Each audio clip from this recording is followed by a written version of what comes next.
don't skip ahead in this video. Please, I'm begging you, listen to the intro of this video. Guys, I've received my second copyright strike on this channel. They disappear after 3 months, but I have this awful sinking feeling in my stomach that my channel might get struck down, like completely removed. I will not have access to it again. So what I'm doing in the event that this happens, it might not happen. We have 3 months, man. Hopefully these 3 months go well. I'm going to create a second channel. It's called TheFlightMike TV. It is literally the top link in the description down below. Please take a moment to go subscribe. If you want, turn on notifications, but just subscribe. In the event that the worst case scenario happens, I still want a means of bringing you guys my content. And understand that in my line of work, NBA news, there are times where things like this happen. For example, I got struck down for using DeMarcus Cousins practice footage, and I am really terrified because I've used the same clip in multiple of my videos, and for all I know, tomorrow we could be hit with another copyright strike. So in the event that happens, please subscribe to TheFlightMike TV. I'm going to try to gather my emotions because I have some more news to bring you guys, ironically, on DeMarcus Cousins. Thank you guys so much for being cool. Let's get to this video. So earlier today, I made a video on Markieff Morris, and what's happening is Markieff Morris got signed by the Los Angeles Lakers, and as a result, many people thought that the odd man out would be either Troy Daniels or, of course, Quinn Cook. After all, they're at the end of the rotation. They're both guards. The Lakers have a decent amount. Well, they don't have a decent amount of guards, but they're not big players in the rotation. You know what I mean? So going back to that story that I told you about me going to the barbershop to get my haircut. And if you missed the previous video, I was literally about to get a haircut when the Markieff Morris news dropped. Then I literally found out the news dropped. So I ran to my house and made the video, and then went back to get my haircut.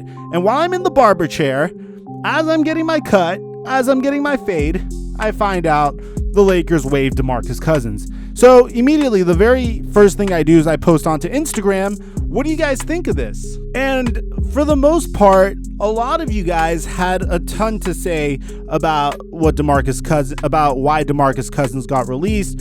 Young King Kev said the reason why this happened was it was mutual. There was nothing personal. There was no way Boogie would return this season, and the Lakers knew that as well. They probably discussed this already, and of course, DeMarcus Cousins probably agreed to this. Ben J. Feldman, on the other hand, doesn't really agree with this move. He says that it was a horrible move and he'd be back for the NBA playoffs, so why would we waive him? And then, of course, there's some suggestions as to where he should go. Some of you guys want him to go back home to Sacramento, whereas some people want him to go and play for the Golden State Warriors. So the question here remains, why would the Lakers opt for DeMarcus Cousins, of all people, to cut in order to sign Markieff Morris? Well, the answer is fairly simple, guys. You have to understand that the Lakers have absolutely everything that they need currently, and there's no point in keeping DeMarcus Cousins. After all, he's on a 1-year vet minimum contract.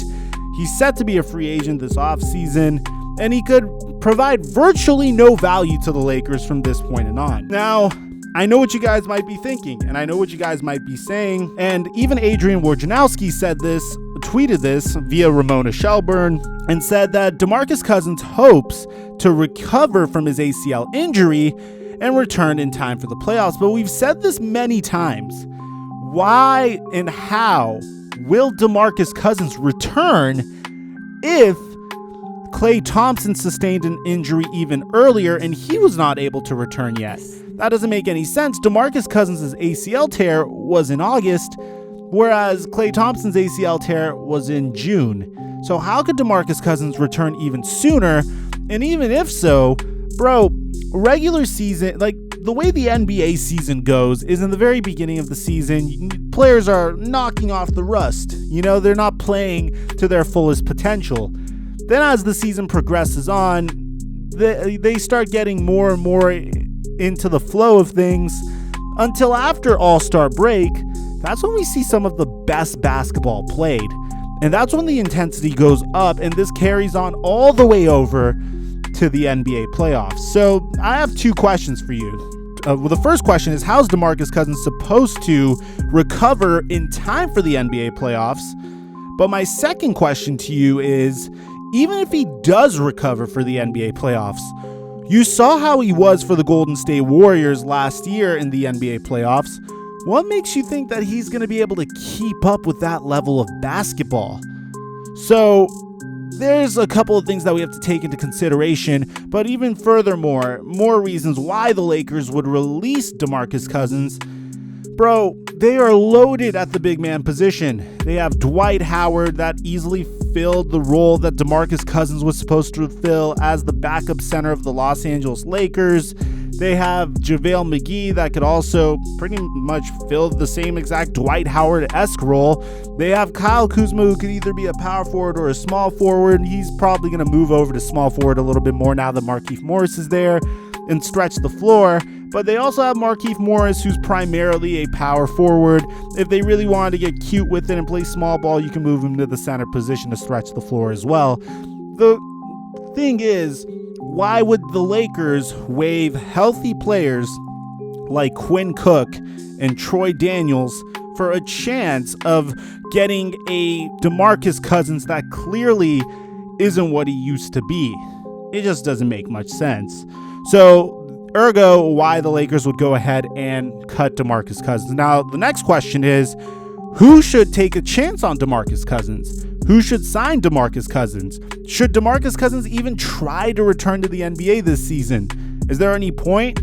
The only point I could see is he would be on a regimen with a team that would try to facilitate his rehabilitation. That's pretty much what the Lakers were doing. It was always fun watching DeMarcus Cousins trying to recover as he played basketball, as the Lakers would practice. And that's pretty much what would happen here. And I would assume some team would be willing to give him a deal, but not for the rest of the season. I feel like if there's any deal that DeMarcus Cousins gets, it's probably going to have to wait until next year. He's definitely going to have to do a workout of some sort to show his physical fitness and show if he could keep up with the speed of an NBA game. Because bear in mind, this is a guy that not only tore his ACL, but bro, he tore his Achilles 2 years ago. All these injuries came out of nowhere. You know, he was fine before. All of a sudden, he sustained the two worst injuries that you could possibly sustain as a basketball player. So with that being said, what do I think is most likely happening to DeMarcus Cousins? I don't think a single team signs him. I mean, if you're a rebuilding team, why would you even sign him? If you're rebuilding, why would you allocate resources into trying to help DeMarcus Cousins recover? You're not going to sign him to like a 2-year veteran minimum deal either. That doesn't make much sense. Chances are he's probably going to be done for the NBA this season. Until next season, maybe some team takes a chance on him. I don't see a contending team really taking a chance on him. I saw someone mention the Houston Rockets in my comment section on Instagram. The problem with that is the Houston Rockets don't want centers. They're all in on small ball right now, so I don't see him going to Houston. I could see him returning to Sacramento. I could even see him returning to the Pelicans, and I could even see him returning to the Los Angeles Lakers next year.